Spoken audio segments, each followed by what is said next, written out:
Okay. Good afternoon, everybody. My name is Linda Taylor, in case you don't know who I am. And that's Carol Gaffney walking over there. And the two of us have been involved in the Blue Zone. And we are pleased to start a Blue Zone Health Series. This is the first of many that we hope to have. Carol Howell, who is going to speak with you shortly, has a specialty in dementia related to taking with music, the benefits of music in dementia. And she has a book called Let's Talk Dementia. And they're over here. Carol her book is on Amazon in case you weren't able to buy it today, so that you could learn more about this disease. We will also have you asking questions at the end when Carol's finished her presentation. She's a certified dementia practitioner. I got that one right? Okay, notes. Dementia education and laughter.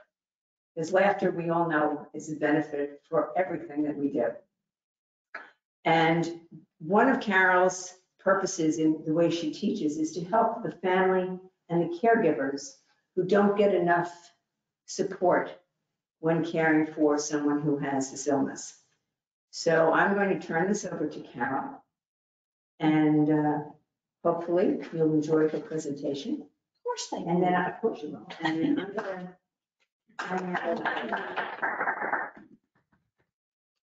Oh, I love being applauded before I've said a word. That might change afterwards, mightn't it? Well, I'm very glad to be here, and I thank you guys for coming, and for everybody that's online here today, keeping us socially safe. That's a good thing. With our newly minted president and vice president in office. I started early this morning, got to appointment number 1 early, and sat in the car and waited. Finished there quickly, sat in the car here and waited for coming in here, but I got to listen to the inauguration. It was kind of neat. Made me want to sing God Bless America, you know. But we do want God Bless America.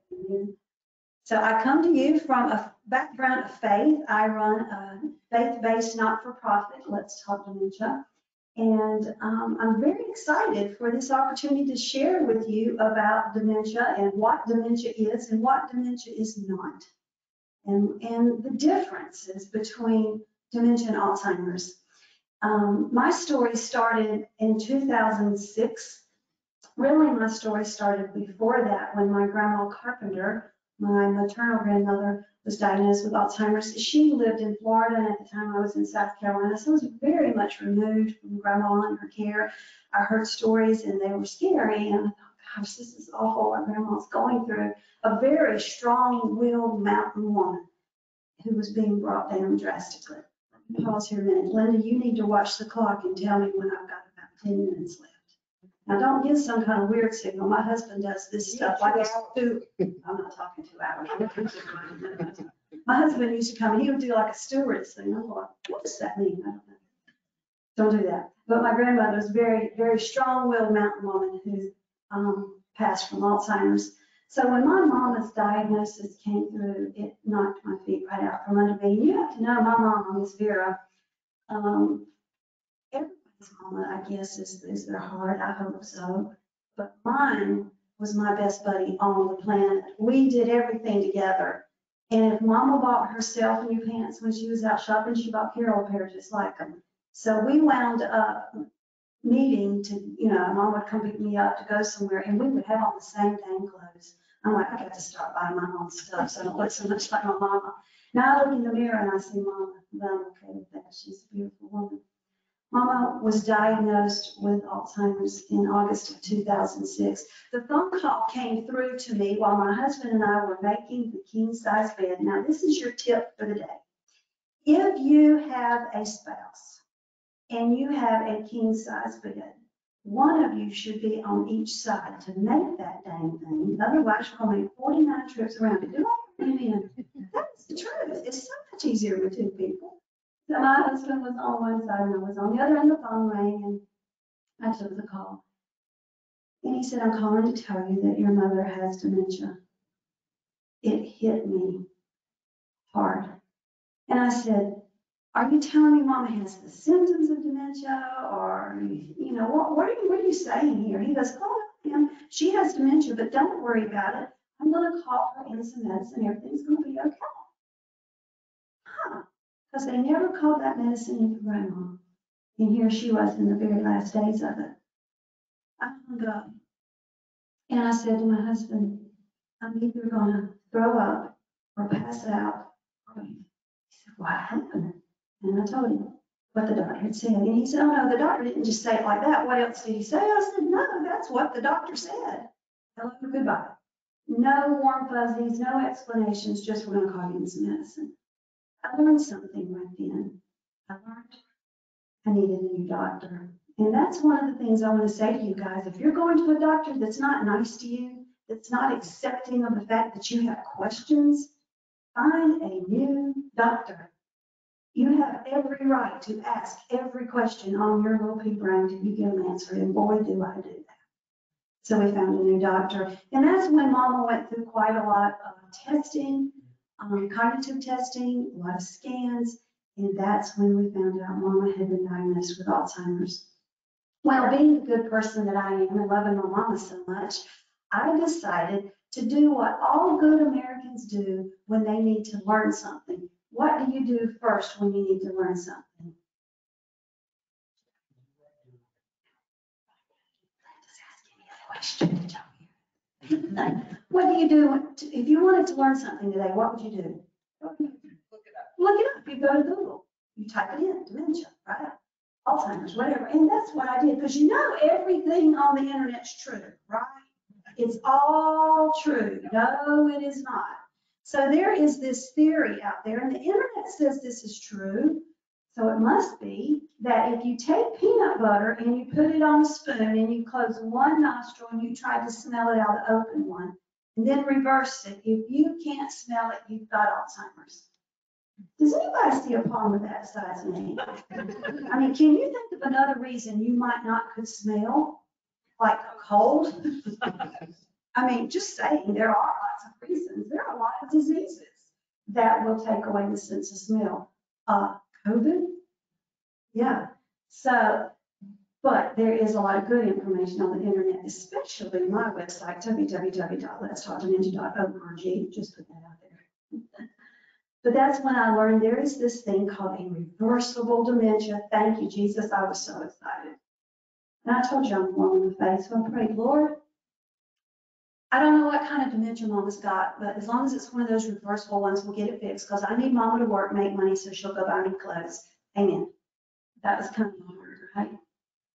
I learned in life, and I was reminded then that God's got a sense of humor, and that's not what happened. But reversible dementias, that was interesting to me. So I thought, well, what is dementia then? I'm confused of what is dementia, because Grandma's dementia was certainly not reversible, so maybe Mom's would be. So dementia is different from Alzheimer's. It is not the same thing. Dementia is in relation to Alzheimer's, like a runny nose is to a cold. If you go to the doctor with a runny nose, your diagnosis should not be runny nose. Your diagnosis might be cold, flu, or sinus infection. That therefore produces a runny nose. Does that make sense to you? And dementia is the runny nose in this story. So it's caused by some disease or some imbalance or something that's not right within the body. So if we go to the doctor and we say, you know, Mama, she woke up this morning, or my husband or my wife woke up this morning, and they didn't know who I was, and there were spiders on the wall, and they were talking to their mom, and she's been dead for 48 years. She did not wake up with Alzheimer's. Tell me she didn't. She might, very likely did wake up with dementia. So we need to know why Mama has dementia, or our individual has dementia, right? If they didn't have this confusion when they went to bed, but they got it now, something changed. And we need to know what it is that changed.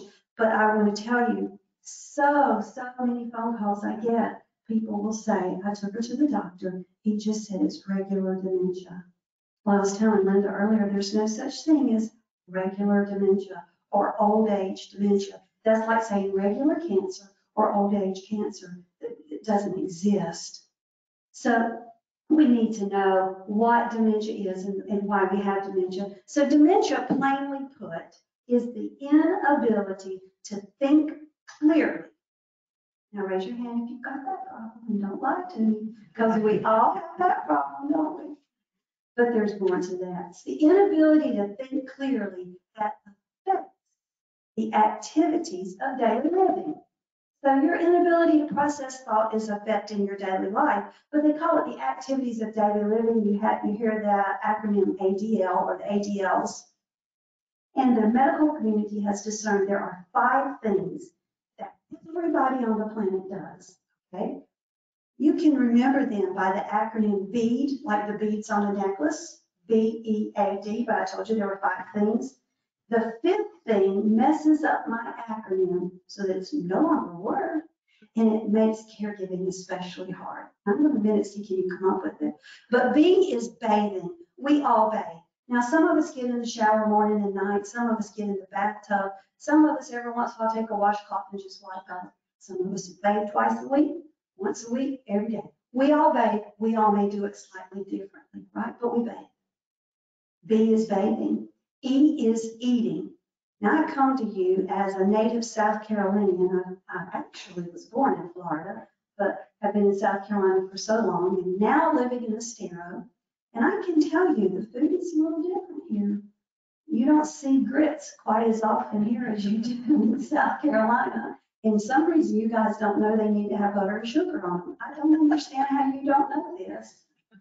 I have missionary friends in Africa, and the delicacy there is rat on a stick. Do you want to order that for your dinner tonight? But they can't wait for the vendor to show up on the road who does this delicacy. They're lining up to get rat on the stick. That would not be killed. You know, we all eat, but we do eat differently, right? So B is bathing, E is eating, 2 things we all do. A is ambulating. That's moving from point A to point B. I don't care if you are in a wheelchair bound 24/7. You do not stay in the same 3 square feet all day. You move about. Somebody's pushing you around. We all ambulate one way or the other. B is bathing, E is eating, A is ambulating. D in my acronym BEAD, D is dressing. Now you guys look good, but have you been to Walmart? I mean, I just want to know, what is it that when you go to Walmart, you don't have to look like normal? I don't understand it. And if you're walking around and I can see where God made you into 2 pieces in the back, I really don't want to see that.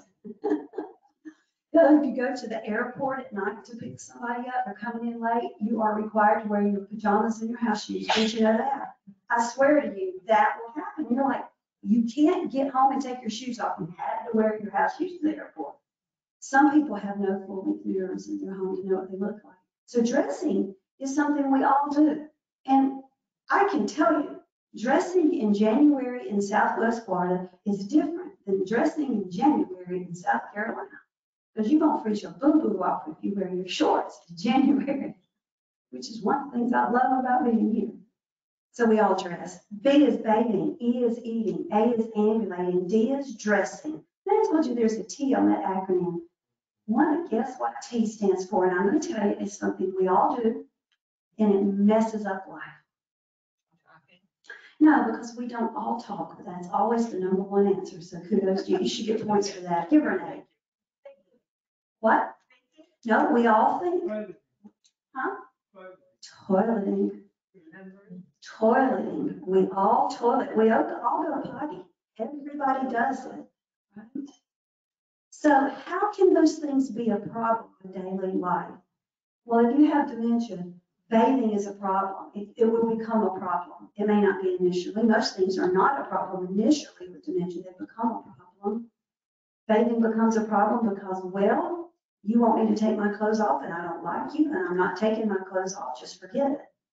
I don't care that I need to get in the shower. I brought you into this world. I'll take you out of this world and I'm not getting naked in front of you. And no, you're not washing me down there. Just forget it. Can you see how bathing becomes a problem? And then we put somebody with dementia in the bathtub. In the bathtub. First of all, never put a senior citizen in the bathtub. Because what do you have to eventually do? get out of the bathtub.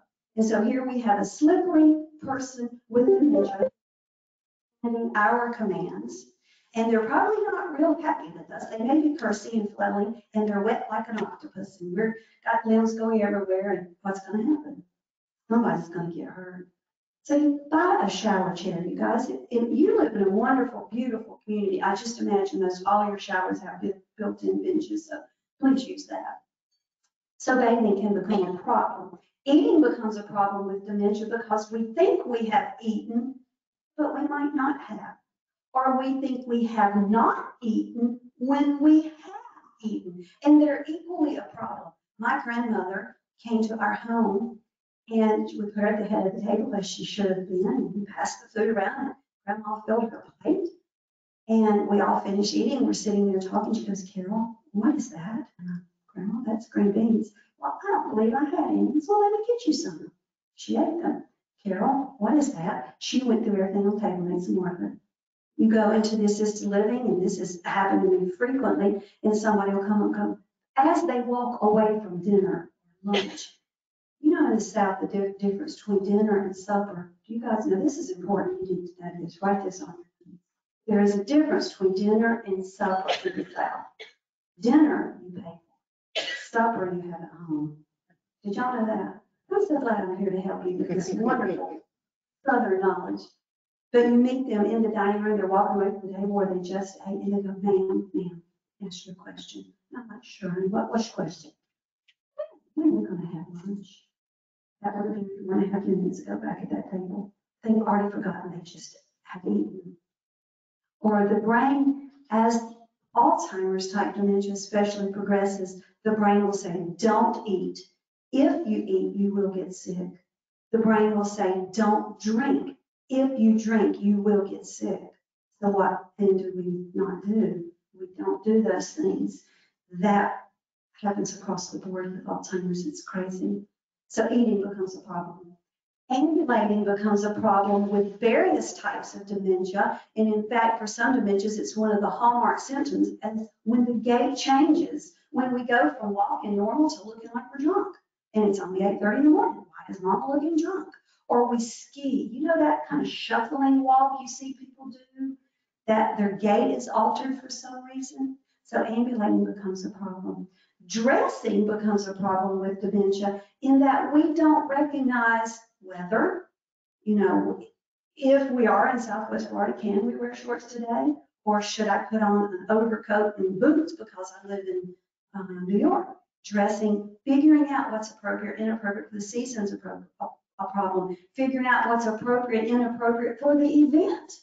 So you go to pick Mama up for church, and you're going to 11 o'clock worship, and they're kind of formal at that church. And it's not like the Saturday night when you can wear your shorts. You got to look good. You should put on your pantyhose.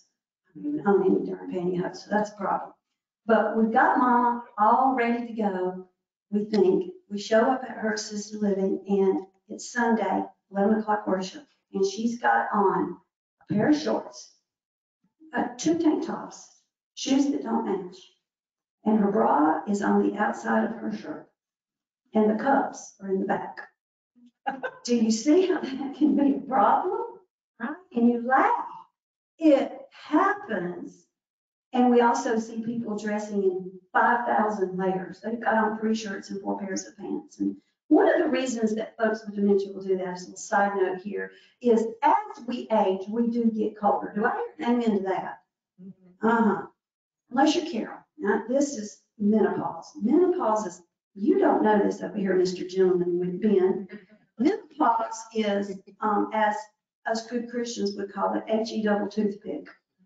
Y'all know what that spells? H-E double toothpick. You'll figure it out. It's not fun. I'll be the one person who doesn't get cold at the age. But we do seem to be colder. Our fat pads under our skin begin disappearing. And again, I'm pretty sure that's never going to happen to me either. My fat pads love me. They stick around. But our fat pads disappear, and our nerves become more topical, so we get cold quicker. And that's really true with someone who especially has Alzheimer's type dementia. They are going to be colder. So if you're cold, what do? You put on something, right? You get a blanket. So they're in their assisted living or wherever they may be, and especially in an environment where they can't control the air or the heat. And it's June outside, but this community's got the place cold because we got to turn the air conditioners on, and every one of the residents is freezing to death, and they've got on 2 sweaters and 2 pants in the unit. Well, you kind of got the place too cold. You forgot your clientele that this is a group of senior citizens with cognitive issues or with physical issues or both, and they're cold. So you can see how dressing becomes a problem. Toileting becomes a problem because for the bowel to do its business, the brain's got to get involved. The brain says, excuse me, Carol, I know you're busy right now, but you probably need to go eat really soon, right? You get that signal for both things, and you know you need to go. And you know yourself well enough that when you get that signal, about how long you can put it off before, well, you wish you had not had, right? See how that becomes a problem when you have dementia. That communication between the brain and the bladder, the brain and the bowel, is broken. So we potty where we have no control over it. And that's because the brain has a problem. Does that make sense to you? So when we have a problem with processing daily life, and at least 2 of the 5 activities of daily living, bathing, eating, ambulating, dressing, and toileting, the doctor is going to call it dementia. But we don't want to leave there. We want to turn around and go, okay, God, sort of knew that before I paid you and got in here, and that's why I was here to begin with. So what we want to know is what kind of dementia Mama has, or my husband has, or whomever. I say Mama, just deal with me on Mama because it's my mom that I dealt with. No, I did not deal with Mama. That sounds negative, doesn't it? It's my Mama that I loved through that process. So you want to say, why does Mama have dementia? Because if you remember a little bit ago, I told you there's this thing called a reversible dementia, which got me so very excited because I am a type A personality. If there's a job to be done, I'm going to do it yesterday. Please don't put it off because that's going to make me crazy. Or, and I already am, right? Let's get it done. So I began studying the reversible dementias. And about that time, that's when I did get very involved in researching and learning about dementia, and soon started taking classes, and a ball of wax came from that. But one of the most common reversible dementias is being drunk. Think about that for a minute. If a gentleman or an individual is drunk, can they properly bathe themselves? Can they feed themselves without spilling everywhere? Can they walk the straight line? I mean, that's what the police use, right? Do they dress properly? Will they button all those buttons down straight, or are they going to have one button up here and a buttonhole down bottom where it didn't match up? You know, those kinds of things. We don't want to talk about toileting with the drunk. It's not a pretty thing. But we sober them up, the dementia goes away. So it was a reversible dementia. You can have the same thing with illegal drugs and prescription drugs. There are many prescription drugs that have very negative effects on us, cause us to hallucinate, not be able to think clearly. You know that this is true. With a senior citizen, if they are given Phenergan, you know, Phenergan is given to us if we've got a real bad upset stomach. It's used lots of times if we're going through a treatment that, such as chemo, that we're going to have nausea, we'll give Phenergan. Give Phenergan to a senior citizen with dementia, they will be the life of the party in a very negative way. It's not going to be good. Give Phenergan to a senior citizen who does not have dementia, and they very well may develop symptoms of dementia. But we get the Phenergan out of their system if they don't have dementia, it goes away. So that, I think that's very interesting. If you have high blood sugar or low blood sugar, can bring about dementia, cloudy thinking. I was talking to Linda earlier and Carol about the COVID and the side effects of COVID long term, which we don't know a lot about. Our pastor said that Dr. Fauci's most commonly used 3 words were "we don't know."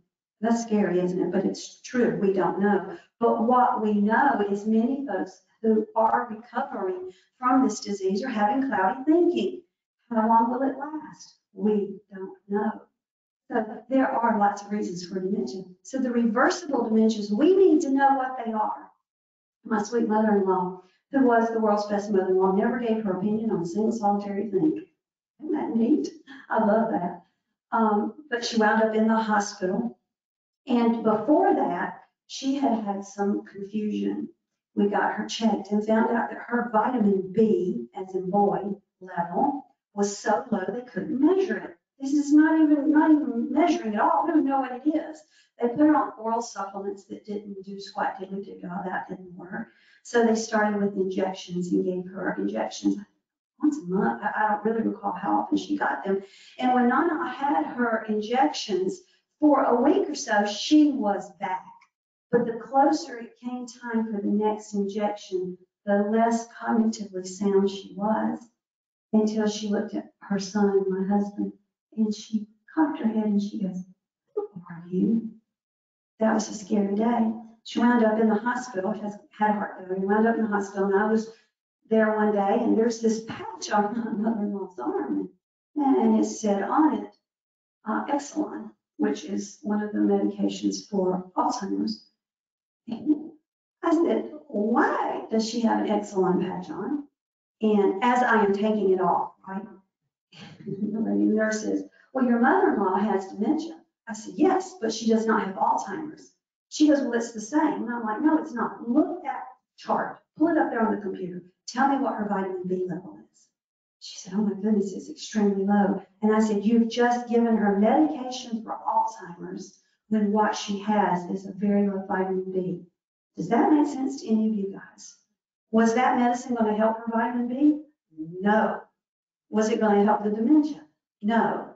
And honestly, if it had been Alzheimer's, they now know it doesn't help Alzheimer's. There is no medication that helps Alzheimer's. Now the doctors are prescribing them. They've proven it not to work. So my mother-in-law had a reversible dementia called vitamin B deficiency. We get that vitamin B level up, the deficiency clears, the dementia goes away, unless, like Nana, it's been going on for a long time and now we can't get the levels up. Then what could have been a reversible dementia winds up being an irreversible dementia. That's not good news, folks. So lots of reversible dementias. Another very common reversible dementia, especially in our seniors, is a urinary tract infection. If you've never had a urinary tract infection, when you say your Thanksgivings, that should be one, because I have. And I have had labor pains. And I'm not joking when I tell you my labor pains did not hurt like the UTI.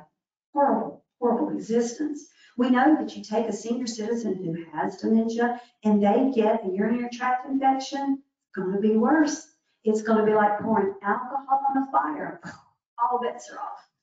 I had a client who called me and said, "Daddy," he was in skilled nursing, "Daddy is walking around, jamming his walker into the wall just as hard as he can. He takes 2 steps back, 2 steps forward, into the wall, the walker would go." She said, "They don't know what's going on." I said, "Well, heck, I do, and I'm not here."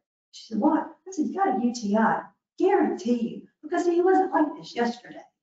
That there's something has changed." And sure enough, he did. So we go to the doctor, we could be in the cup, they do a little quick check, they go, "Yep, write your prescription for antibiotic," and hopefully it'll go away. As we age, the likelihood of that going away decreases, because we really should have had a culture which takes like 48 to 72 hours to grow to get the right antibiotics. So lots of times we wind up on 2 different antibiotics to clear it up. But if we don't have dementia, we don't have dementia before the UTI, we can clear it up and the dementia can go away, and it's a reversible dementia. If we have dementia, it makes it worse. Those are a few of the reversible dementias. Irreversible dementias are where we start having scary thoughts, and that's where my mind went, of course, with my mom's diagnosis. Mom was eventually diagnosed with mixed dementia. And as you might think, like mixed nuts, what does that mean about the nuts? Anybody? Wake up. There's several kinds in there, right? Some cashews and some peanuts and some walnuts, whatever. And with mixed dementia, we have 2 or more reasons to have dementia. My mom had Alzheimer's and Parkinson's. But that's my mama's personality, because see, when Mama would go shopping, she would never buy one of anything. If pork and beans were on sale, she would get 12. I'm just telling you. 2 was always better than 1. So it just made sense to me that she wound up with 2 very nasty diseases. Go Mama. But anyway, those 2 are irreversible dementias. There are over 200 reasons someone can have dementia, you guys. 200 reasons. Yet we walk out of the doctor's office with the words, you have dementia, and we don't know why. Do you see why that drives me crazy? Because we've really not learned anything for the future. We don't know how to progress. We don't know what to expect. We don't know what it costs. We need to know that.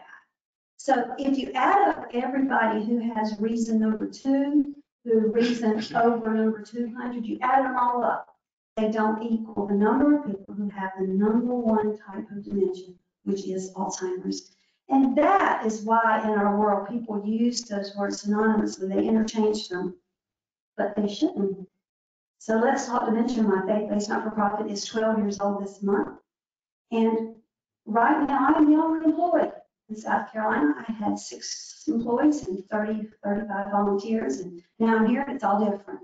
But in those years, I have seen many cases of dementia that were not Alzheimer's, lots of Parkinson's, lots of Lewy body disease.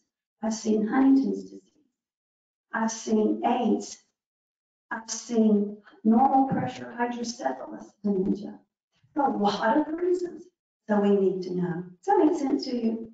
So in the world of dementia, we have reversible and irreversible dementias, and we need to know which kind we have. And if your doctor's not taking you down that path to discern that, what do you need to do?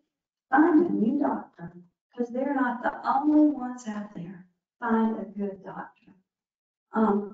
Just very important in that journey. So once we know the kind of dementia our loved one has, it does give us a path, a trajectory that we can kind of expect life to go. And life can be very interesting. One of the funniest things that I think happens with our folks with late stage dementia, of lots of different kinds of late stage dementias, not just Alzheimer's, is their filters kind of sort of maybe go away. They say things that they would never say when they were 45 years old.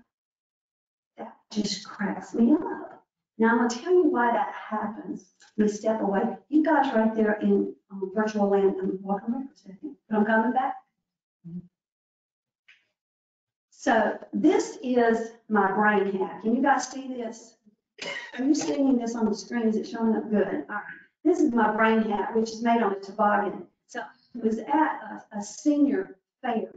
I call it trick or treat for senior citizens. I don't go to them anymore because they're just total waste of my time. And it's just crazy what people walk away with. I'm like, this stuff's not free. Don't steal my stuff. But they're expecting to get freebies, you know. Lady walked away with my hat on her head. I'm like, man, it doesn't look good on you, and it's not free. But actually, this silly little hat has been copied by a lot of in-home care companies or educators who are teaching about dementia. So this is a cross section of the brain. And the brown spot right here is the frontal lobe, that area behind your forehead. Or as my daughter told me when she was little in the bathtub, she just washed her forehead. I'm standing there going, I wonder where that is. She meant her forehead. So the forehead right here is that part of the brain behind the forehead, the frontal lobe, that teaches you or helps you know what's appropriate and inappropriate. Okay? It's very important. Now keep that in mind. What you learn each day, anything I tell you that you didn't know, or your mate might have said, we've got to buy milk on the way home, or I don't care, it can be of little significance or great significance, but you didn't know it was used. It lands on your hippocampus.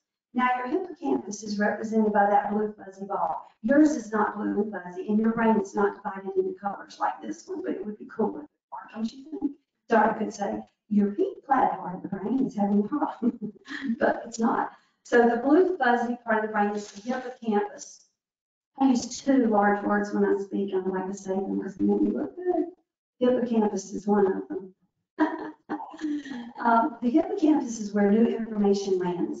When you go to sleep and you get into that deep REM sleep where you dream things that you would never admit to in public, is that the truth? Now admit, you do that, don't you? And you wake up and go, why did I dream that? That was weird. I'm generally naked in high school. I don't know why. And then all of a sudden you're in high school sitting in class, you realize you're naked. Y'all, please tell me y'all do that, and I'm not the only one. And if I am the only one, just do this. And you know, maybe go. So everything new lands on the hippocampus. And as you age, and not as you age, but as Alzheimer's becomes part of the picture, first bite it takes is of the hippocampus. Now that happened anywhere up to like 10 to 15 years is what I'm talking about, really, before the first symptom ever arose. You know, like with cancer, you don't go to bed without cancer and wake up with cancer. Something was going on in the body. Cells had been dividing for a while before a lump formed or a bruise happened, or, you know, whatever the symptom was. It had been going on for a while. And that's true with Alzheimer's. Alzheimer's does its nasty work for years and years and years before you have any problem. So by the time you have a problem, the hippocampus, which is where it has been hanging out for a while, had a little buffet at the hippocampus. Got some good food there. I like it. Has been eating away at the hippocampus. So that the hippocampus is smaller and what's left has holes. To make matters worse, the area around the hippocampus starts going away. So in a healthy hippocampus, that information lands on the hippocampus, and when you go to sleep, that's what I was getting to earlier, when you go to sleep, it leaves the hippocampus and goes somewhere else in the brain where it lives forever. And that's why sleep is so important. Someone said to me over the weekend, have you heard how melatonin cures Alzheimer's? Well, yes, it doesn't. But it does help prevent dementia, absolutely. Helps prevent Alzheimer's, absolutely. And it does help us when we have dementia to think more clearly, because when we sleep, our vacuum cleaner comes out in the brain. And it vacuums out all the nasty crud in the brain that's accumulated for the day. Now, crud's a scientific word, y'all write that down, that's a good one.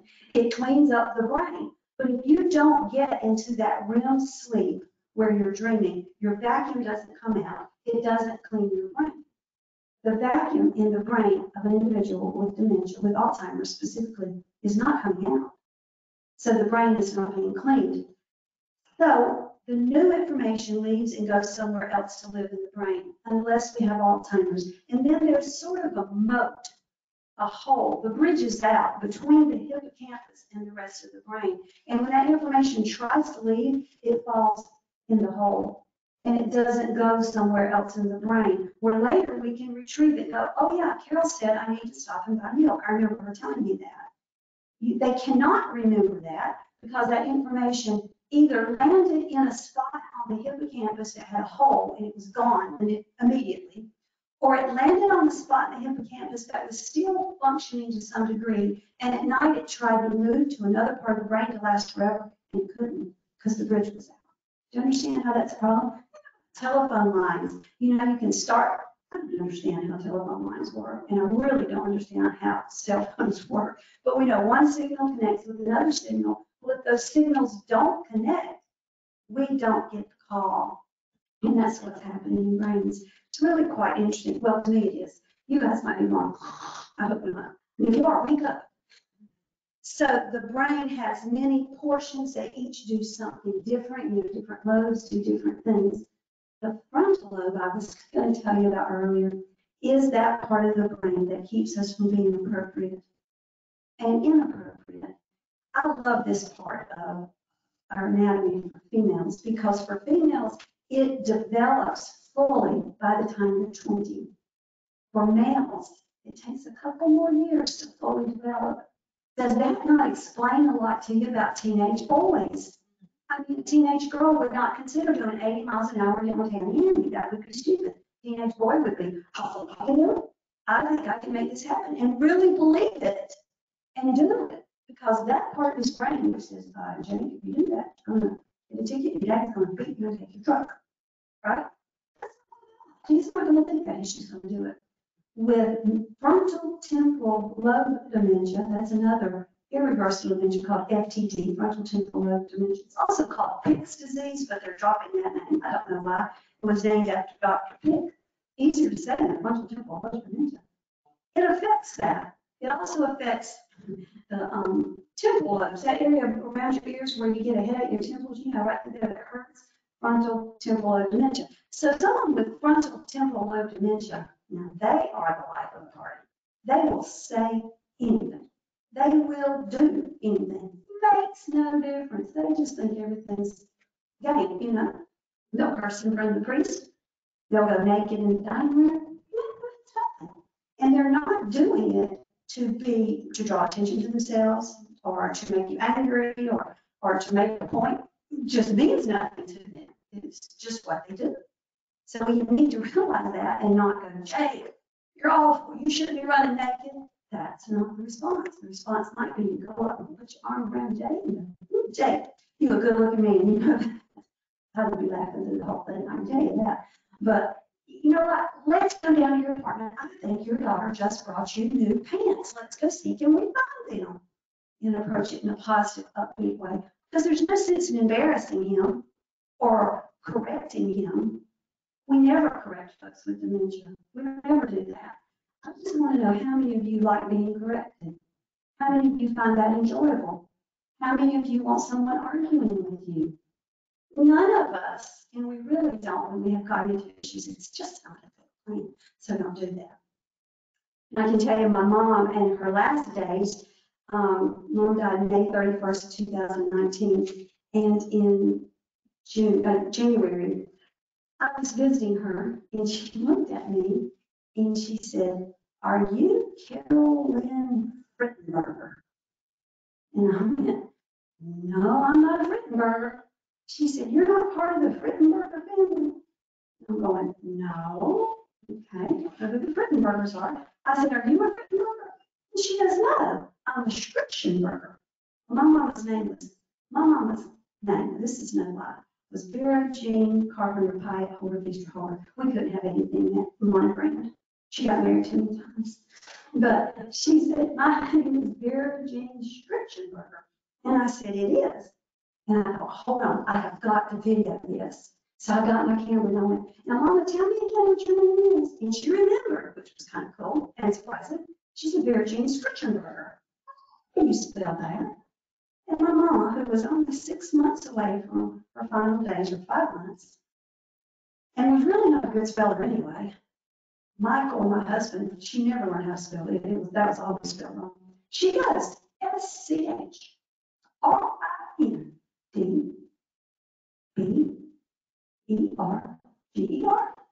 And I'm like, where did that come from? Then she goes, no.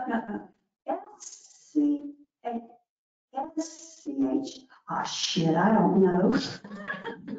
Just cracked me up, and I had it on video. I love it. Every time I watch the video, I laugh, and my husband goes, "That's really not funny." I'm like, "Yes, it is funny, too. Mama was funny." I just think that's hilarious.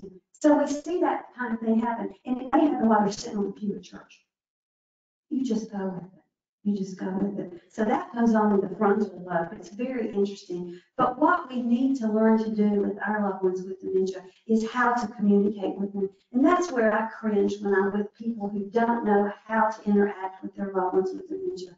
They're correcting them. They're yelling at them. They're loud. Do you know Alzheimer's does not take the sense of hearing? Hearing loss can bring about dementia. Did you know that? But it's a reversible dementia. We get you a hearing aid, you start hearing. Because if I call you, or if I say to you, "Joan, I'm going to pick you up 2 o'clock tomorrow, I'm going to golf," and she didn't hear it, and I go pick her up at 1:45 to go golfing at 2, and she's not ready, and she says, "You didn't tell me that," and you know you did, you're going to start thinking Joan has dementia. Honey, she just didn't hear you. She cannot remember what she did not hear. So it is a form of dementia that's fixable. We just got to get a dang hearing aid. Now, you also have to wear that hearing aid. Did you guys know that? It's kind of like going to Weight Watchers. I've had people go, "Oh, well, I went to Weight Watchers every week." Well, what did you do on the in-between days? Eat hamburgers and hot dogs, french fries and pizza. But I went to Weight Watchers. Well, that doesn't work. And just buying a hearing aid is not going to solve the problem. So we want to learn how to communicate with our loved ones with dementia. And we do that in various ways. But one of the most important things you can do with communication with and among anybody is to get on their dominant side. I don't care if they have dementia or not. I don't care if they're 95 or 5. If you get on their dominant side to say whatever it is you've got to say, the brain receives it differently and more effectively than if you're on their less dominant side. So if they're right-handed, get on the right side. If they're left-handed, get on the left side. Right? The other thing you can do is make sure you have eye-to-eye contact. Now, if you go to visit mom and she's got dementia and she's seated and you're standing over her looking down, what does she have to do to see you? She has to look up. Now, you are in authority. You are in a position of authority. You know, if you were ever fired from a job, and I'm not going to tell you whether it ever happened to me or not, your boss did not bring you in and kindly sit you down and smile at you and pat you on your hand and tell you, we love you, but we're firing you today. No, he stood over you in authority and go, we're dismissing you from this job, your performances, you know, blah, blah, blah. Authority is gained by taking dominance over a situation. Is that the situation we want when we're trying to communicate with really anybody, especially those with dementia? It's not going to work. It makes us defensive, and we draw our shoulders up, and we draw our body inward, and we kind of start zoning out, thinking, "Oh shoot, what do I do now?" Okay? We're not thinking, "I'm so glad Carol's here today. I wonder if she's got good news for me." Isn't that better? Isn't that what we want? Yes. So you get on their dominant side, eye to eye. Now that might mean you've got to pull up a chair to sit down beside them, or maybe you kneel down and you get eye to eye. But remember, if you kneel down, what do you then have to do? You got to get up. I'm here to tell you that could be a problem.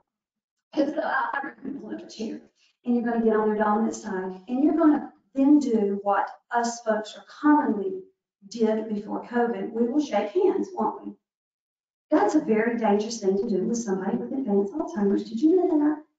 They have lost the control or the sense to know how hard they're gripping something. And here she is, she's 85 pounds. She's not but 5'4". How much damage could she do? And she gets a hold of your hand and she's squeezing as hard as she can squeeze because she doesn't know she's doing that. And you're thinking, let go, let go, let go, let go, let go, and she won't let go. It can be a problem. The reverse of that is, remember how I told you the fat pads are going away and the nerves are more topical? So you're shaking her hand and you're hurting her. And what you don't know, you just bruised her hand because of that situation going on in her body. So we don't do that. We do a ham sandwich. Now, I told you umbrella face. Scripture says where 2 or 3 are gathered together, God is in the midst. The gospel according to Carol says where 2 or 3 are gathered together, especially in the South, there will be food. Isn't that right? How many times do you get together that there's not food? Well, pre-COVID, right? It was more fun when we could do that. So, you know, what was going to be my point about that? You know, dementia runs in my family. Sometimes I lose my train of thought. I used to have ham sandwich. Gosh, you're good. So the ham sandwich goes right along with there being food. The ham sandwich is made by taking your hand and putting it into the hand of the other person. Will, can we just do this pretend? Come up here. Stay with me. Will, I don't have COVID. Stay back. We don't actually touch. We're going to pretend to touch. We're going to take, and keep your hand straight, my webbing into his webbing, right? Put your hand up a little bit. Can you see that there?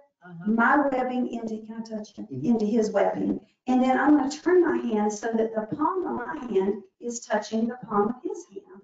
And I'm going to lay my fingers down, and hopefully he's going to allow his fingers to rest too. He might not. Makes no difference. And then while my hand is in that position, I'm going to start doing a little pulsing sensation. Feel it? Mm-hmm. Did you know there is a pressure point in the palm of your hand that if you're stressed or anxious, if you will just pulse that part of your hand with your other hand, it helps to relax you. And what we see was people who are like this, and we do the hand sandwich, we see the shoulders come down. And that's exactly what they do, Will. They bring you into them. Thank you. Feel relaxed already? Feel relaxed already. It's just, I'm really good. I'm really good. And so they bring you closer to them. Now we are on the dominant side. We're eye to eye.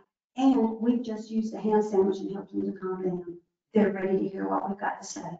Are they going to remember what we said? Maybe. But increase the chances anyway. And you've approached them in a kind way to bring whatever information you have. But I can tell you the information you will never, ever, ever, ever share with any of my folks with dementia without you and I having a conversation about it. It's not going to be a good conversation either. We never bring bad news. Never. If someone has passed, we don't go tell them. If they say, where is John? And you know John died 35 years ago. You can say, John died 35 years ago. You went to his funeral. Remember, he had cancer. It was horrible. What have we just caused him to do? Grieve yet again. And guess what? They may ask you that same question 12 times in a day. Are we going to make them grieve every time? Is that kind? No. That's when you go, you know, John, he was the best fisherman I've ever met. That dude stayed on his boat, did he not? Yes, he did. Well, the last time I talked to John, he had just gotten in a bunch of catfish and he's cleaning them and he's going to fix hush puppies. Do you guys know what hush puppies are? I never seen them in Southwest Florida. Do you know what they are? Lord, hush puppies, that's some good stuff right there. I like those. Do you know how hush puppies got their name? You guys know this has nothing to do with dementia. Hush puppies got their name by a guy who would take the batter off of his fish when he was frying it outside. And when it fell in the oil, he would scoop it out and throw it on the ground and to the dogs who were barking and go, hush puppy, hush. And so they started calling them hush puppies. And that name, so you just weren't, aren't you glad you met me? So you can say, you know, John, he really loved, was my dude named John? I can't remember his name. He really loved hush puppies, made the best ones in the world. Now, when you make hush puppies, do you chop them up and put them? We should have hush puppies for dinner. What do you want to have to go with them? And now we've got their mind on what? Eating. Everybody thinks music's the universal language, but it's not, it's food. But in closing, I do want to tell you another technique that's really good for folks with advanced dementia of any kind. It's really good for all of us, and that is the therapeutic benefits of music. So we know that with Alzheimer's especially, the left temporal lobe, this area right here is where language is most predominantly stored, and with Alzheimer's dementia especially, it is very much destroyed. There's not much left there, and that's why we go to visit them. Damn it. They couldn't get their words out, but they got the curse words out. There's actually a reason they could get curse words, but they couldn't get their other words, but I don't have time for that today. But language is in the left temporal lobe, and we lose it. All three of those start with L. Okay, got it? The right temporal lobe is where rhythm is, and it remains. All the artsy things you like to do, music, dance, poetry, sculpting, painting, it's your right temporal lobe. That part of your brain, even in the last days of Alzheimer's, will be more apt to respond than the rest of the brain, because in the last days of Alzheimer's, 2/3 of the brain has physically left the body. Only 1/3 of the brain is still inside there. 2/3 is physically gone, but that right temporal lobe still works. So in my business when I was in South Carolina, one of the things that we did was create music experiences in assisted living with forming choirs. I teach handbells to folks with dementia, how to play handbells, and it is a blast. It is a lot of work, but it's fun. But we did one-on-one music. I sent one of my employees to visit a lady who lived way out in the country in a not so nice mobile home. It was not a pleasant place to go visit. And when my employee got there, she realized that her client was actively passing. Family was all around grieving, very, very emotional. And she asked, could she just have a moment with Mom? She had been visiting Mom for several months. She knew Mom loved the Gaither vocal band. I don't know if you guys know the Gaither vocal band's Christian music. I do love their music. So every time she visited Mom, she would sing music that the Gaithers had produced. And she leaned down and she got right beside Mom. And in her ear, she sang, "The holy hills of heaven call me to mansions bright across the sea, where loved ones wait and crowns are given, and the hills of home are calling me." Last breath, and she left us. That song, she related to it, and that's the moment she chose to die. My mama in her last days would lay in the bed and hadn't spoken to us in quite some time. The last words my mama said to me were, "Carol, get your ass over here." That's the truth. Before that, she woke up And she'd been out for a while, and she went, oh, and I get up and I run over to Mom and I cradle her. Mama, what? She goes, it is so beautiful. And I said, Mama, what are you seeing? She goes, oh, Pookie, I'm going to love living here. That's a beautiful gift right there, folks. But when Mama was not with us in those times, which most of the time she wasn't there in the last 24 days, we would sing, put your sweet lips a little closer to the phone. Remember that song, Jim Reeves? And I would sing my Mama's little toes. Beating, happy to the rhythm of that song. We relate to music.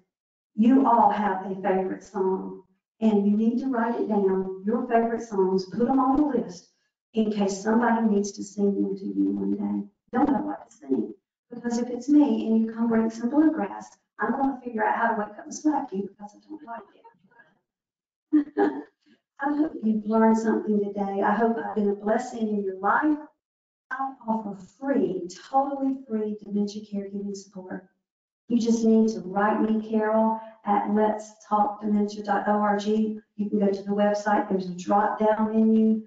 Letstalkdementia.org is the website. Hit the drop-down menu. It says schedule a consultation with Carol, and we will schedule it. And we will schedule as many as you need. There is no limit, and I charge you nothing. We do accept donations. It is how we keep our business going, and thank you anytime you can do that.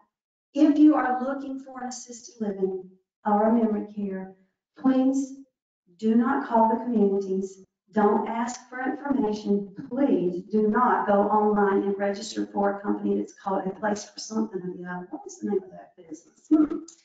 Because what they're going to do is they're going to send your name out to every single community within a 100-mile radius, approximately where you live, and they're going to get paid, and they're going to do nothing to help you on your journey. But if you'll call me first, I will help you find that assisted living. And if you move into a community that I refer to, then they do give a referral fee to our company, and we keep the bills paid so that then we can offer free dementia support. So I thank you for allowing me to be part of that journey. Go to our website, as again, letstalkdementia.org, and you will find my books, Let's Talk Dementia, from which our company was named. Our company originally was called Senior Life Journeys, and legally that's how we're registered with the government. And I had people calling me wanting to go on trips, and I'm going, I don't schedule trips, but Senior Life Journeys, they thought it was. And on top of that, my office was in an old tour company's office, so they were really confused. So I go by Let's Talk Dementia now. Amazon best-selling book. This is Mama is Confused, and so am I. We talk about some of the 200 types of dementia, not all of them, because I don't know all of them. And then Reminisce and Worship is a full-color 30-day devotional for that person with dementia or the caregiver to sit down and work with me. And those are my Mama's hands about 5.5, 6 months before she passed. So I love the cover of my book. And this is an Amazon bestseller. It's called If My Body is a Temple, Why Am I Eating Donuts? There's your good question, isn't it? Because we know what we eat can have a drastic effect on whether we get Alzheimer's or not, and that is news that we did not previously know. So this is it's a third, it's a 60-day devotional. How many days are you all right? Well, it's how many ever days it is. I'm really up on it. It's a 6-week devotional on my journey of having lost 100 pounds and what I learned about myself and what I learned about Scripture said about myself. It was kind of interesting. So I hope you will check out the books. I do have them for sale here today. And for those of you who are here today, you can sign up for my newsletter. Your name's never sold to anybody because I don't know how to do that. And you get a newsletter once a week. It's got a link to a podcast or a video. We're reaching folks in 95 countries with our podcasts and videos. It's kind of neat. You guys watching online, you can go online to letstalkdementia.org and sign up for it. Down at the very bottom of most of the pages. So thank you for this opportunity. I am here for you always and forever. Pick up my card, call me, we'll talk. Blessings and smiles on your day.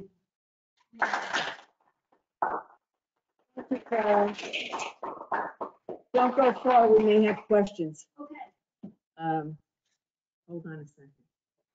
You have a question? I have a question. Okay. When the end stage of Alzheimer's and your brain is 2/3 gone, Is that because it's not getting nourished? What? I'm confused about what. Yeah, so she says, let me repeat it. Yes, please. When you're in the last stages of Alzheimer's and the brain is 2/3 gone, you only have 1/3 of the brain left, is it because the brain is not getting nourishment? Partly, yes.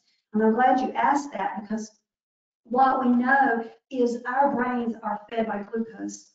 As we age, the brain is not receiving that glucose. This just happens across the board. So our brains are not being fed like they should be. So what they now know is the brain responds to Mct oil, medium chain triglyceride oil. You can buy it off Amazon and by the gallon. The one that pops up first is $90-something. And if you look on down, there's another gallon by Nutiva, N-U-T-I-V-A, and it's $56. That's a little bit better. Put a pump in it and do 2 pumps of Mct oil a day. It feeds your brain. Whether you're a young dude like Mr. Ben over here or you're 95, I don't care. We need to feed our brains. Our brains need nourishment. I recommend that. Check with your doctor. I'm not a physician, but I can tell you, you want to start with 1 pump, which is a tablespoon initially. It can cause diarrhea, so you want to work up to 2 pumps a day. I do it every day. I put it in my coffee. It has no taste, no smell, no flavor. You feel it on your lips because it's oil. It's very good for you. So it is part nutrition that the brain is dying. The other reason is Alzheimer's like Pac-Man. You know the Pac-Man game? It's that little thing that ate all the dots in that game. Alzheimer's is just eating the brain. It's just destroying the brain and it goes away. Yeah. Thank you. Good question. And I love to talk about MCT. Let me tell you, MCT oil.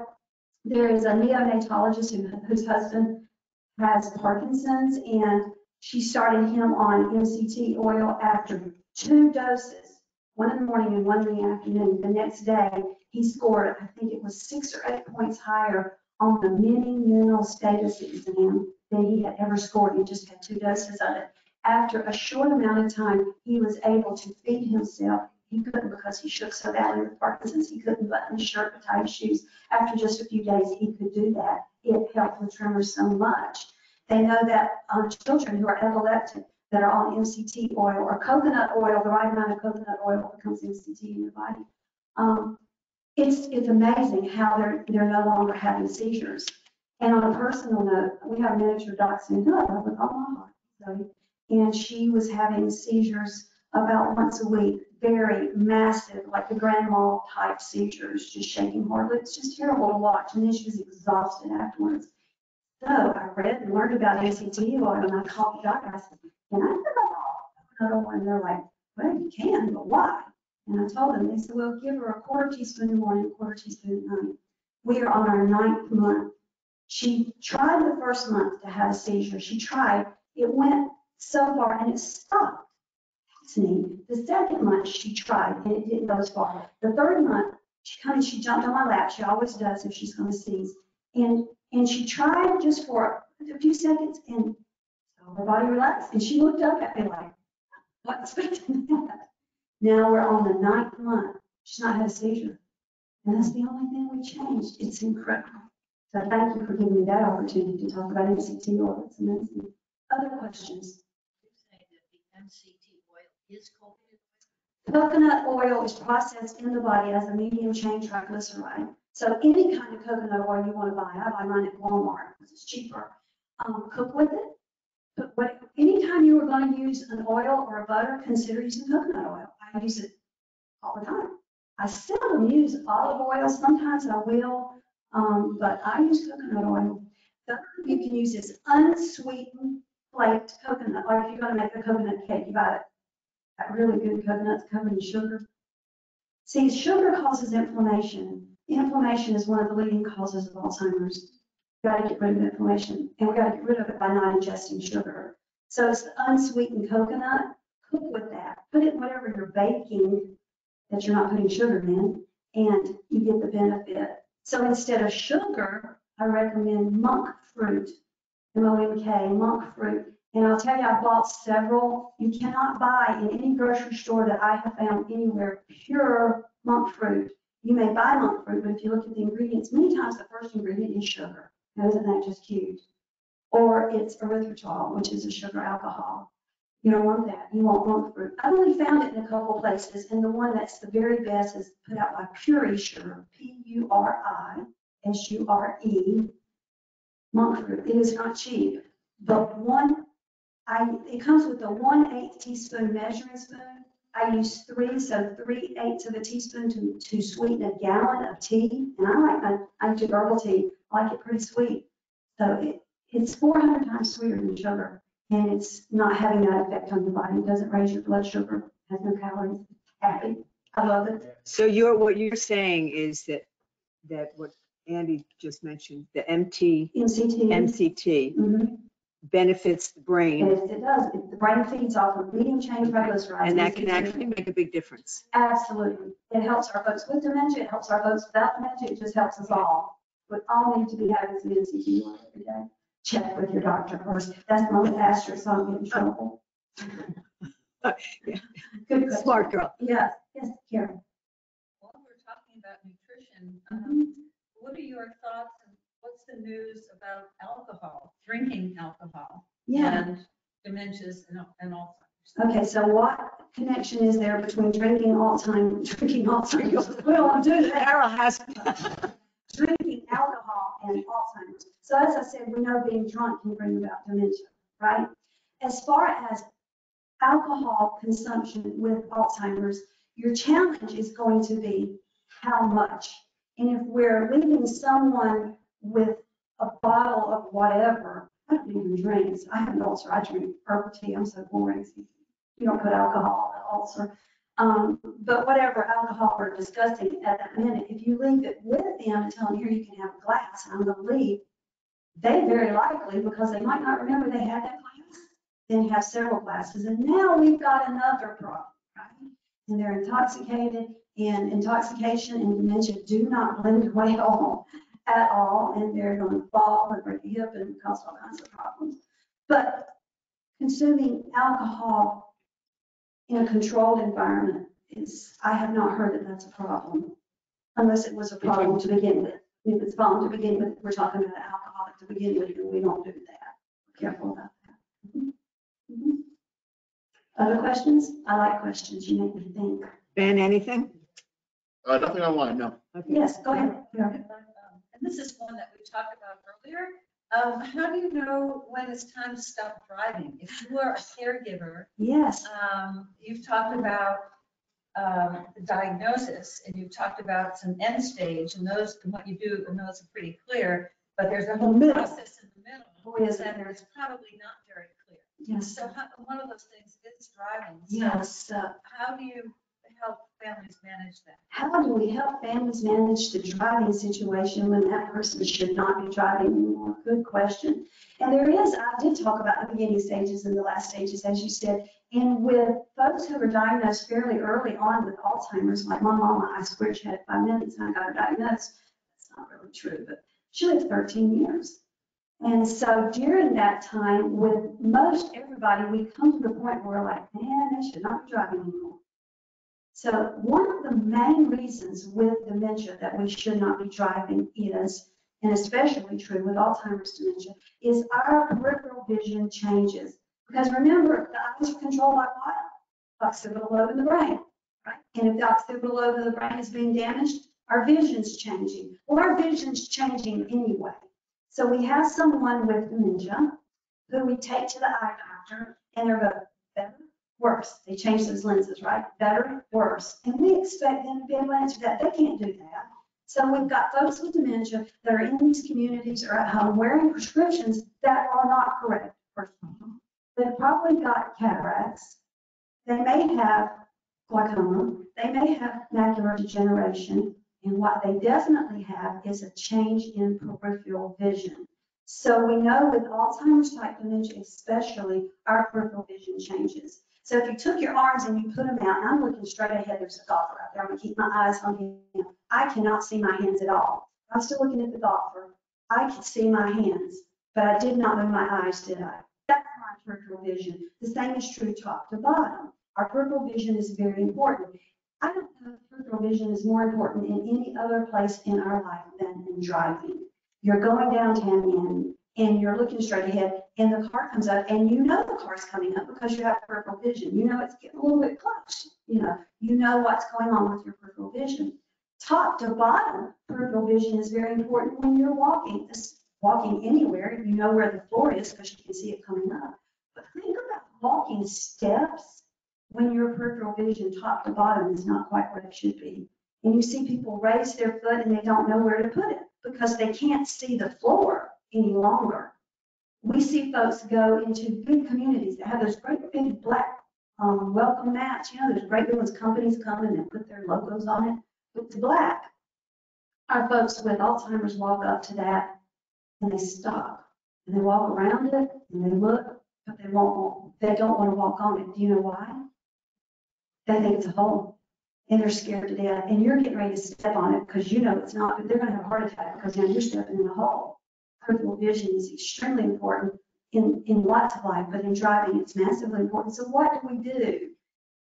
It is the second most commonly asked question I get, and it's the hardest to answer question. Nobody has really good answers for that. But I can tell you recently I was working with a client here in Naples who went to their doctor, and the doctor said, "You are a danger. You cannot drive anymore. I am reporting you to the state." Now, I know in some states you can do that. You can call the DMV and say, John Doe has been diagnosed, and you need to know that. That's bad news, right? Some states don't do that. I'm guessing they do that in Florida. I don't know. You're shaking your head. Can you do that at all? Some do if they've had an accident. Yeah. If they've had an accident, police are involved, yeah. So that is excellent when the doctor will say, you can't drive anymore, because having your kid tell you, Daddy, you can't drive anymore, it's never going to land good. It's going to land harder on a male than a female. And you can see why. Men do a lot of driving. They think they're the only ones who know how to drive. They're wrong, but they think that, right? And their masculinity is in their driving. Now you're telling them you're going to take their wheels away. So what do we do? Well, one of the things you can do is every time you get ready and Dad needs to go somewhere, and you try very hard to be that person who's there, but come on, Daddy, let's drive my new car. Come on, Daddy, I want you to listen to my car. It's making a noise. Any excuse you can get to get Daddy in your car, that changing that train of thought. But you can't always do that. You're not always there, right? And it is a problem. I've had folks dismantle something in the car. I am not mechanical at all, but I know you can disconnect the battery cable. But let me tell you how smart some folks with dementia are. So Ms. Lorraine was determined to drive, and she drove from her hometown in Lake Lively, South Carolina, where she lived on the lake. It was a beautifully expensive home, to get her hair cut, and she wound up an hour and a half north. She had no clue where she was, and she called her son, and she said, "I don't know how to get home." "Well, Mom, where are you?" Well, she didn't know where she was, and she had to get people to help her figure out where she was, and she was an hour and a half north, but she couldn't get her hair cut. And so we decided to do the battery cable, disconnect, whatever. She went out to crank her car, and her car wouldn't crank. This pre-advanced Alzheimer's Lorraine pulled out her AAA card, called AAA. They came out and fixed her car, and she got in and drove it away. Holy cow. That's only happened once, but that was to a woman, for heaven's sake.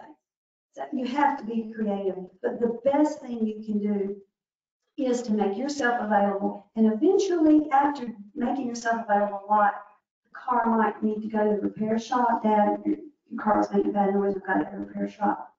And hopefully, the blessing of dementia will be he will forget. And eventually they do. But it is a challenge. There's no real clear answer. It depends on the family. Fortunately for me, my mom was happy for me to do anything and everything for her. That was Mama. And I would just drive us anytime we go. And we went out one time and her car hadn't been cranked so long that it didn't crank. I mean, it really didn't. And she said, "I should just sell that thing." And I went, "Yeah, you should." So we did. And that was the end of it. And I was always thankful for that. It is not always that easy. Yes.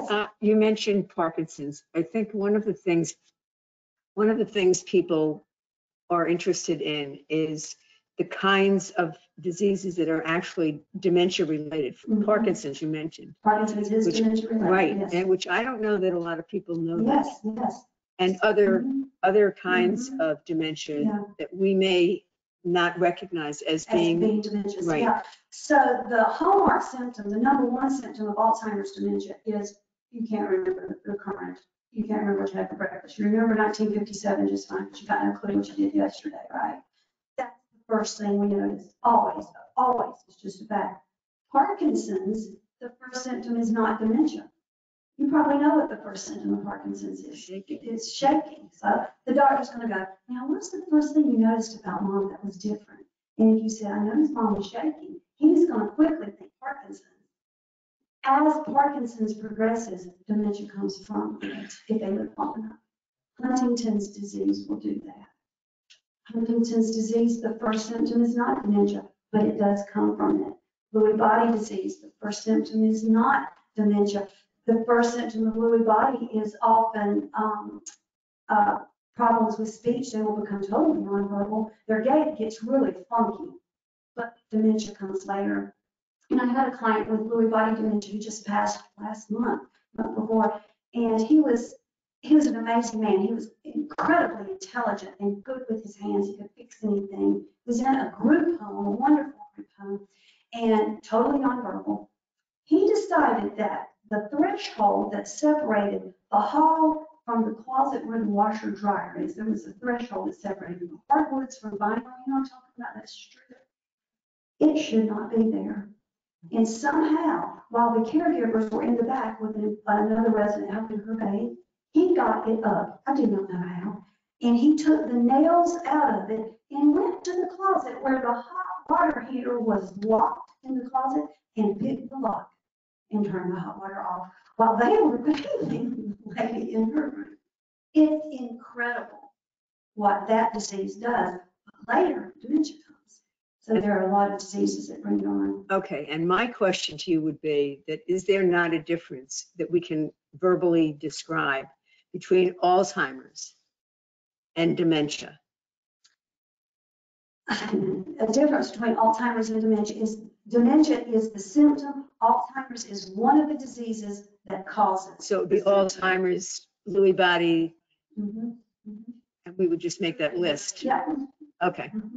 A lot of reasons, over 200 of them. Dementia is a form of Alzheimer's is the disease that causes dementia. Remember how I started telling you about the runny nose is not a diagnosis? Dementia is not a diagnosis. A cold or a virus that causes the runny nose, now that's your diagnosis. And the side effect of it is the runny nose.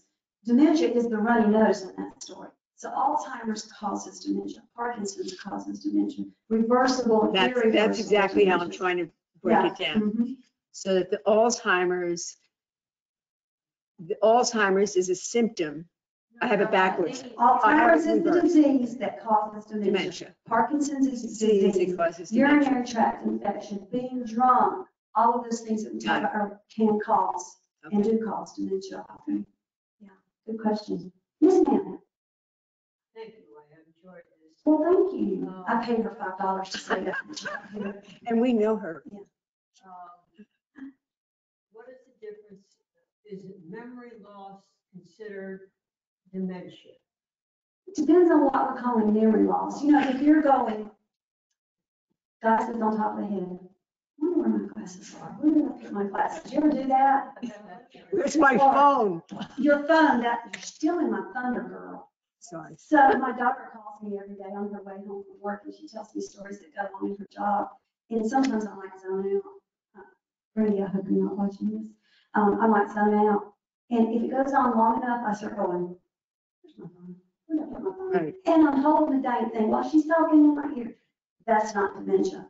But if you find your phone or you find your glasses in the freezer, between the mattress and the box springs, stuck in your shoes, weird spots, that's concerning.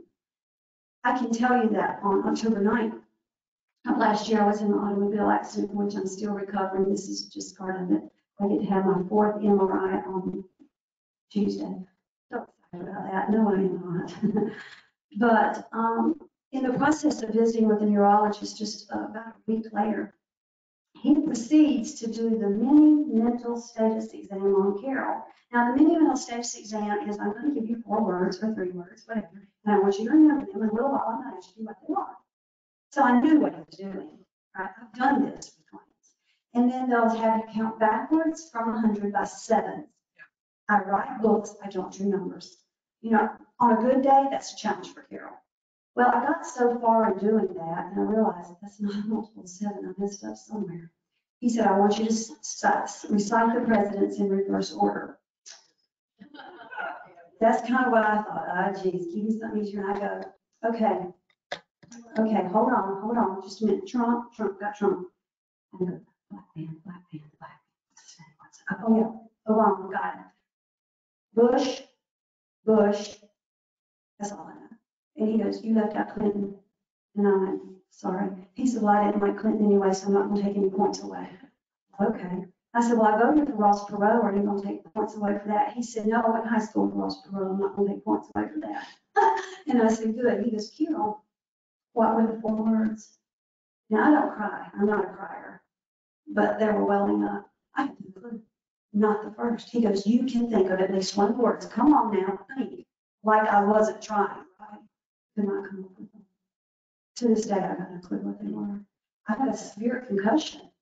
And that concussion was bringing about dementia for me. I was not remembering lots of things in my life.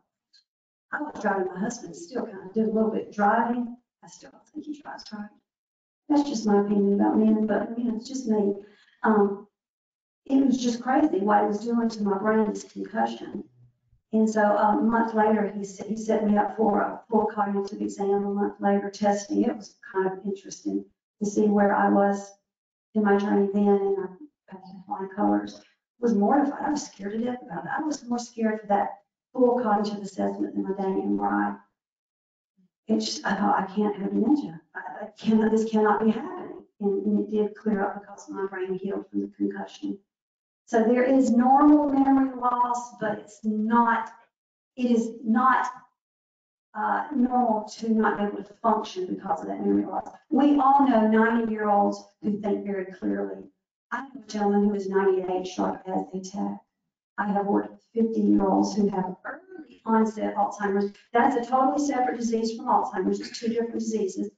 Alzheimer's is diagnosed 65 or older. Early onset Alzheimer's is diagnosed before the age of 65. The earliest known one is someone in their 20s. Yeah, did you ever watch the movie Still Alice? Yeah, she had early onset Alzheimer's, and that's nasty stuff right there. Yeah.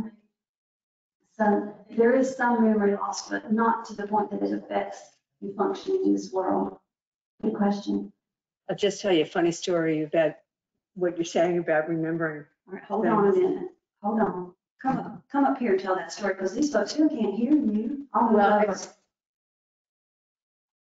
I forgot the story. Pick one up.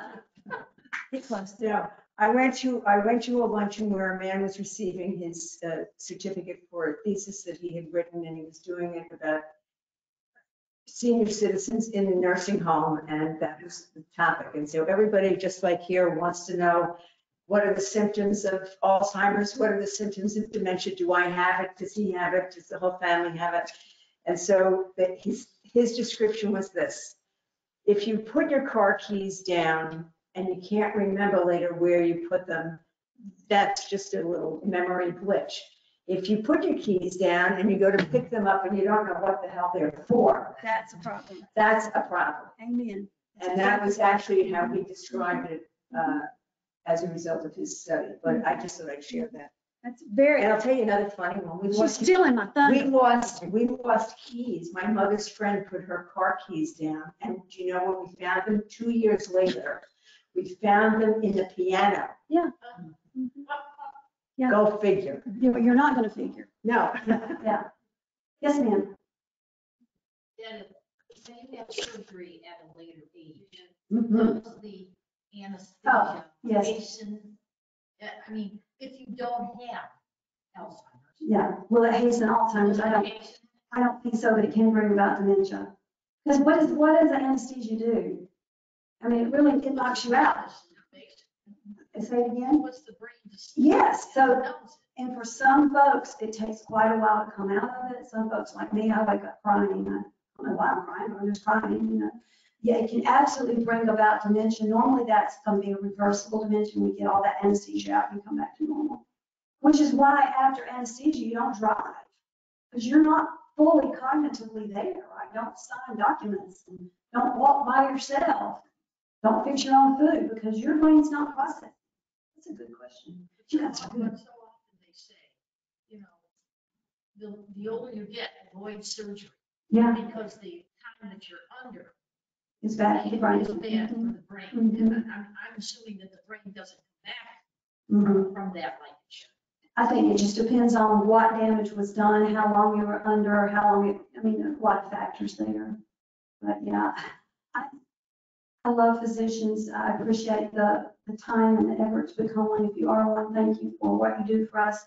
But I've about decided that we're all better off if we just kind of stay away from hospitals and surgeries as much as we can. Says she who's getting ready to have her fourth ultrasound. I'm an MRI.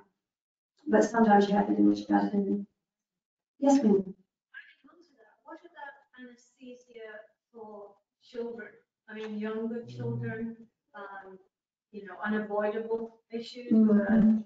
you know. Kind of getting out of my wheelhouse here, but unavoidable issues, we're always going to have to do what we have to do. Yeah, that's not my specialty, so.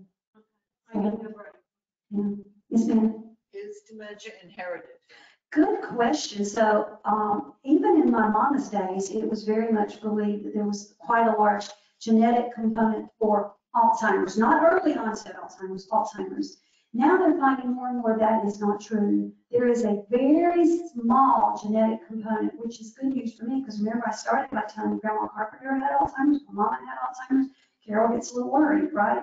But it's a very small genetic component. It is more what we put in our body, don't put in our body, do with our body, don't do with our body. Whether with the blue zones, the 7 tenets of the blue zones are exactly, this is why I became a blue zone approved company, they're exactly in line with what we need to do to prevent dementia. Alzheimer's specifically, how we eat. The way those folks in the 7 blue zones eat is very healthy. They eat with other people. You know that if you eat by yourself, you don't digest your food as well as if you eat with other people. It's very good for you. They attend a house of worship. I'm not going to tell you what house of worship you need to go to. A house of worship helps prolong life. Exercise helps prolong life. All of those things, and I'm telling you, coconut oil, MCT oil, I'm just all over that. All of those things will help prevent dementia. Right? But then with early onset Alzheimer's, there's a huge genetic component. So with Alzheimer's, we will find most of the time that you carry one allele of APOE4 is the name of it. And if you've got an allele of that from one parent, that's not good news. It does increase your chances of dementia. If you've got 2 copies, one for mom and one for daddy, it's not going to be good news. So I was asked to have a test done to see did I carry APOE4, and I'm like, no, I don't want to know that. Because if I found out I had it, it would be a cloud over me. I don't want to know that. But people with early onset Alzheimer's, it's a huge genetic component. So if you're the child of someone who had early onset, you need to be especially diligent in your lifestyle. And even at that, there's limited success because it's just bad news. It's bad news. The lifespan there is 5 to 7 years. Yeah. Other questions? I got all that. No? Got an answer? Yes, ma'am. I look for accent. Now, are you thinking about, you know, at what point, I mean, okay, you're getting coffee, where my class is, about what time I was meeting, At what point, is there any benefit in going, is there any time to go get a baseline? Yeah, so when do we go to the doctor? When you, Yeah. you know, I mean, not just with the GP, but like a scan or whatever? So yes. So is there a time, what is the time, where in that process do we need to seek out a physician's help? And I would start with the GP. Because hopefully it's somebody that's followed them for a while, they've got blood work results, they can now run new blood work, see if there's a difference between last time. They may go ahead and order some scans, they may not. They're going to do that mini mental status exam where you count backwards from 100, remember the 4 words and a whole bunch of other things.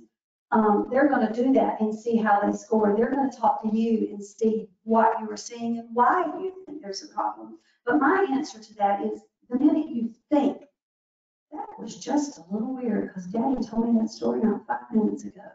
See, that's not normal. I mean, it's not. I mean, it might happen once, but if we see this happening 2 or 3 times where they're telling us the same thing over and over again or asking us the same thing over and over again, there's something going on. Now, it might be a reversible dementia. We want to get that fixed for sure and celebrate hallelujah. But you're not going to know that without going to the doctor.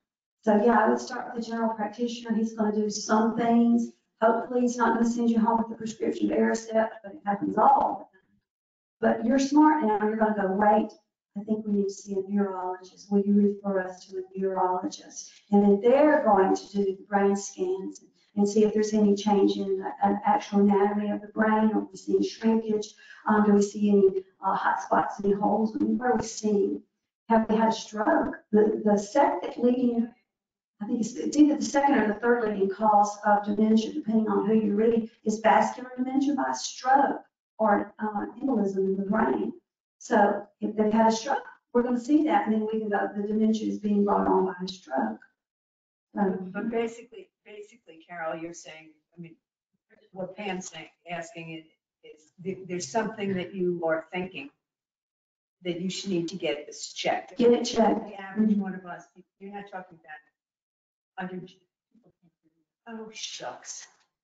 You're not talking, you're saying you're not talking about. All right, what I'm asking, what Pam's, I think, asking, and I'm asking too, is that, yeah. No, there's not a baseline test, no. But what they're going to do is compare who you were with who you are and But compare I'm that. asking you if there's symptoms. So I think, is that what you're asking, Pam? I'm just thinking, even if you feel great, you're forgetting a couple of things. I didn't know of the baseline test out there to see where you are, maybe everything in education, there's a scale. Yeah. Where I'm Yeah, in a simple term, that would be the mini mental status exam because they can just do it in a few minutes. Or it might be that full 30-minute cognitive assessment that I had done, asked a lot of questions, and they could have used that and most likely, hopefully won't ever have to have it done, but it would be my baseline. So if I had it done again later, they go, look, you've changed.